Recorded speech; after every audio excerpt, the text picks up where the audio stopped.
Welcome, everybody, to an episode of Change Starts With Us, Ohio.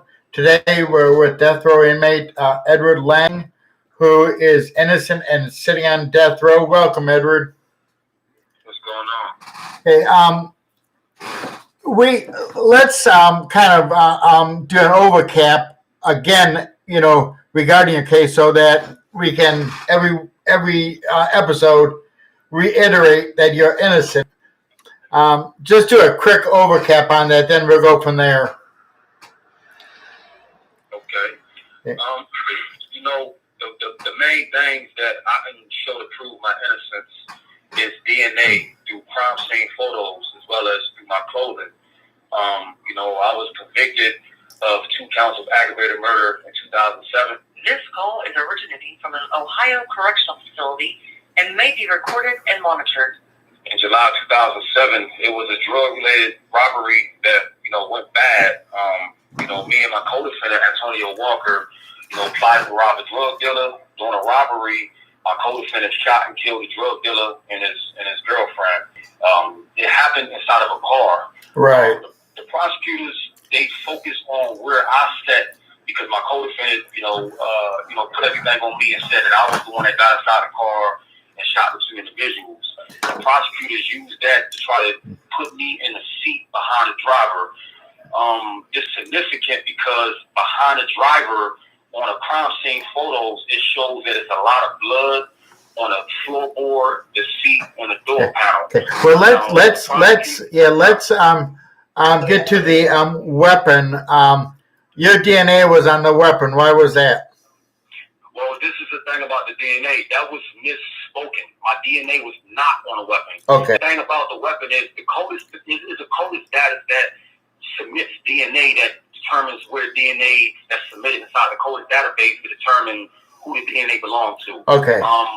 It was DNA was so little on a gun that they could exclude my co-defendant, but they cannot exclude me, which do not make sense. At closing arguments, the prosecutor, told the jury that means that my DNA is on the gun because my co-defendant's DNA was not on the gun. My lawyers did not re-argue that and state for the record that was misspoken. They just let it be that. You feel me? But my DNA was not on a gun. Okay, good. I do want to explain that because I'm pretty sure there's a lot of people that may wonder how and why I was caught with the murder weapon. I purchased the gun from a flea market weeks prior before this case happened. So regardless of who got caught with the gun would have traced back to me regardless. So lying about the gun not being mine, it would have made it worse on my behalf. You feel me? I was honest enough to be like, yeah, the gun is mine. The day that I was arrested in front of my co-defendant's house. The gun was wrapped in a towel, and the gun had no fingerprints on it whatsoever. We was in the process of getting rid of the gun. The reason why I wanted to get rid of the gun is because, for one, it was my gun. I bought the gun. It was been traced back to me, and as well as the fact that I was involved in a robbery that led to the murders. So whether I committed the crimes or not, I'm pretty much an accomplice at this point. You feel me? So I wanted to eliminate myself from any involvement whatsoever.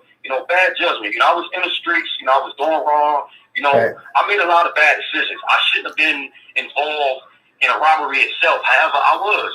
I did not plan for no one to get killed. I did not kill anyone. I did not know that anyone was going to get killed. Right. I was robbing someone for money and drugs, and my co-defendant killed these 2 people. It should be noted, however, my co-defendant had a motive to want to kill this guy because they was locked up together. And he knew the guy. The guy dated his cousin. He was the one that admitted that he suggested that he rob this individual. I'm from Baltimore, Maryland. You feel me? I got out of prison in April of 2006. I came to Ohio in July of 2006. I don't really know too many people in Ohio. I knew a few people, but I didn't know many people. I did not know this individual. You feel me? I had no reason to want to have to kill this individual. Right. You feel me? It was a robbery. My co-defendant, he assumed that the guy was reaching. This call is originating from an Ohio correctional facility and may be recorded and monitored. So he assumed that the guy was reaching for something, and I'm assuming that's why he killed him, or to possibly keep this guy retaliating against him because he knew who the guy was. My co-defendant also admitted during statement and on cross examination that he chambered around in the gun prior to the guy pulling up. So, Right. I mean, it's a lot of things. Pretty much everything I've been saying and I am saying Right. can be proved. I have the statements of everything. I have the crime scene photos of everything, transcripts, and I can prove exactly what I'm saying. You know what I'm saying? Right. Right. You don't have to convince me because I believe you actually, and I'm going to stay with you as long as it takes to get your freedom. But we have to convince the public, the media, the prosecutors, and everybody involved. Absolutely. Something I definitely want to, highlight is the fact that, a lot of people have a misunderstanding of how the judicial system works. They assume that, the judicial system works in favor of innocent guilt. If you're Right. found guilty and convicted in a given time, then you're guilty. If you're found innocent, then you're innocent. And that's not necessarily how it works. If my family was wealthy and had money, my outcome would have been different. I might have been, exonerated. I might have been, given less time. I might not have gotten death penalty. You feel me? Like money plays a role. Politics plays a role. There's more people who have been put on death row, and not just Ohio, but other states during an election year than times when it's not. I was convicted during an election year. You know what I'm saying? My lawyers was incompetent from day one. Like, if a person, the jurors, for an example, the jury do not know the law. You're taking 12 random people from all different walks of life, young, old, white, black, whatever. These supposed to be jurors are my peers. My peers are people that empathize and know my struggle and know what I've been through, might have been through the same things that I have been through. That's my peers. So to say 12 people of my peers, the jury is not my peers. They're just 12 random people that are expected to take legal terms and make sense out of it. Okay, there was only one black person on the jury, right? Absolutely, and that was an alternate juror. Now, my victim's family sat on a juror. Now, this is the thing. My victim's family sat on a juror. She lied on the wrong door. The questionnaire, she just stated she didn't know nothing about the case, didn't know the victims, didn't know me, but she was related to one of my victims, the same victim that I received death penalty for. She was the first black juror on the black juror on my jury before the alternate, which was the second guy who was black, sat on the juror box. This call is originating from Wow. an Ohio correctional facility and may be recorded and monitored. I was the one that brought it up to the courts that the first day that my trial started, after they called the jury in a gallery or whatever, she looked out behind the gallery and smiled and waved to someone. So I told my lawyer, I said, this girl knows someone. Maybe she knows somebody I know. Maybe we got something good on our hands. My lawyer called a sidebar with the judge and brought it up to the judge that, hey, this juror, she has somebody in the courtroom, whatever. The prosecutor had already known that she was related to the victim. And then he was like, yeah, I was going to say something about it. Had it not been for me saying nothing about it, he wouldn't have said nothing about it. So then what they did was they dismissed the juror, they brought her back in, they asked her, you lied on the questionnaire, yada, yada, yada. She really didn't say too much. They really didn't question her as far as what her intentions of lying was. She had a motive. Why would you lie to say that you didn't know nothing about the crime, you weren't related to victims, and none of that? Get on the juror, then when we find out that you are related to the victims, then you admit to it. So that my lawyers from that point forth should have called for a mistrial. They did not. You know what you might want to check into? And I'm not an attorney, but if you had a relative of the victim sitting on the jury, that might be grounds for a post-conviction. Yeah, and that's the thing. We filed it in the post-conviction. They denied the appeal process because the argument was weak on its face. And that goes back to what I was saying about people not understanding about the innocent and guilt, process. You would think that a person that's found guilty, they go through an appeal process, that the courts, the judges would look into things and hold, the courts, accountable. However, we have the burden. We have the burden to prove, outside of the argument. It's the art of persuasion. Whoever has the best argument wins. My lawyers and my appellate lawyers going to the state court, they was incompetent. I had a guy that was a former prosecutor, a guy named Joe Wilhelm.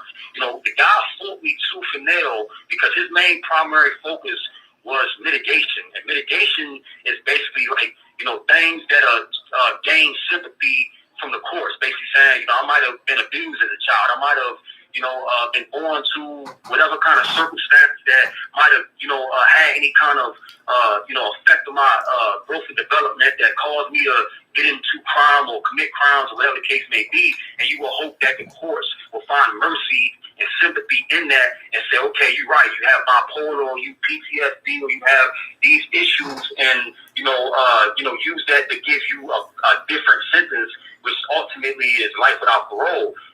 That's what their primary focus was. Appellate councils in Ohio, they are in cahoots with the states. They get paid very minimum for their job. So they need, in a sense, the death penalty to be alive because then they don't have no jobs. You feel me? Like, I don't know, how many cases each lawyer have and how many lawyers are with OPD office, but I know that each lawyer has at least 5 or 6 cases, so they overwhelmed. And then a lot of times, these cases are so drawn out in the court process that they're trying to just get the bare minimum out. They're trying to get boilerplate arguments, trying to get whatever arguments they can get in front of the courts to hope to preserve it later on a federal appeal. So if you don't preserve your main issues in the state court, you can't go back later and relitigate them. So when they failed to bring up a lot of these issues and failed to litigate these issues correctly, the lawyers that I have now, they was pretty much between a rock and a hard place. They couldn't do so much. And now I've been fighting these same lawyers that are representing me now because their primary focus is, well, we're going to try to see if we can, get you mitigation. And it's like, okay, mitigation will get me life without parole. I want a new trial. I want to be able to prove if a victim family settle my juror, that's grounds for reversal. But if it's not lit, this call is originating from an Ohio correctional facility and may be recorded and monitored.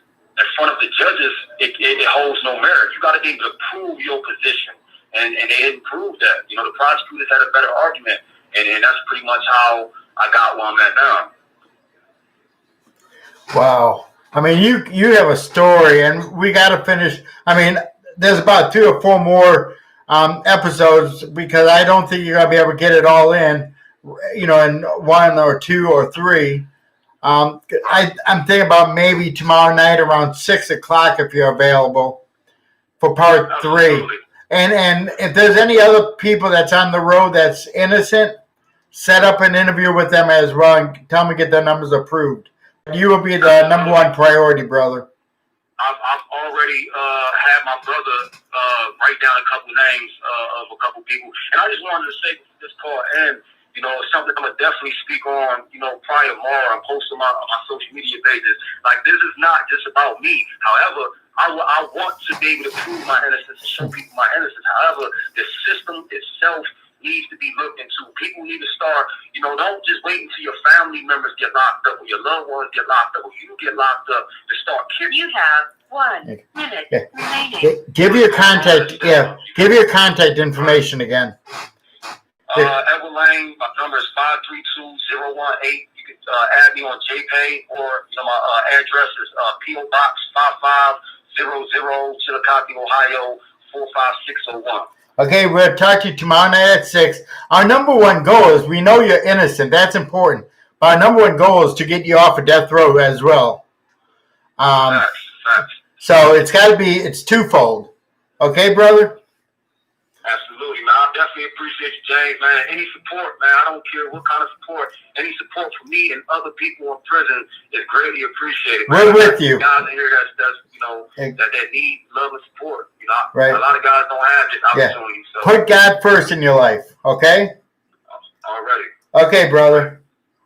Thanks. Talk to you tomorrow. Okay. It's really sad that Thank you for using we're talking GPL. to a gentleman that is wrongfully convicted, and I'm going to start saying at the beginning that it's not necessarily the viewpoints of ours, but this gentleman admits his role in it, but he did not commit the murder, and I think that's what people need. That's what the prosecutors need to look at. Judge O'Donnell made a comment he's not happy with the prosecutors because they don't support the idea about wrongful convictions.